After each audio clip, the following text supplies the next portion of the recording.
जरीपटका परिसरात 30 रुपयांच्या कथित वादातून 2 आरोपींनी वाईन शॉपच्या मालकावर प्राणघातक शस्त्राने वार करून खून करण्याचा प्रयत्न केला।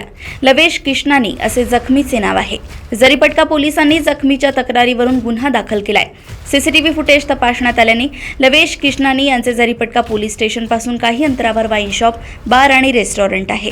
काल सोमवारी रात्री 2 अनोळखी तरुण आले आणि 30 रुपयांच्या बिलावरून दोघांमध्ये वाद सुरू झाला। वाद विकोपाला गेल्याने 2 तरुणांपैकी एकाने लवेशवर चाकूने वार करून खुनाचा प्रयत्न केला। घटनेची माहिती मिळताच पोलीस घटनास्थळी पोहोचले, मात्र तोपर्यंत दोन्ही आरोपी पळून गेले होते। या प्रकरणी जरीपटका पोलिसांनी खुनाच्या प्रयत्नाचा गुन्हा दाखल केला असून दोन्ही फरार आरोपींचा शोध सुरू आहे। पोलीस जवळपासचे सीसीटीव्ही फुटेजही तपासत आहेत, जेणेकरून लवेशवर हल्ला करणाऱ्या आरोपींबाबत सुगावा सहज मिळू शकेल। सध्या तरी आरोपी पोलिसांच्या हाती लागले नाहीत।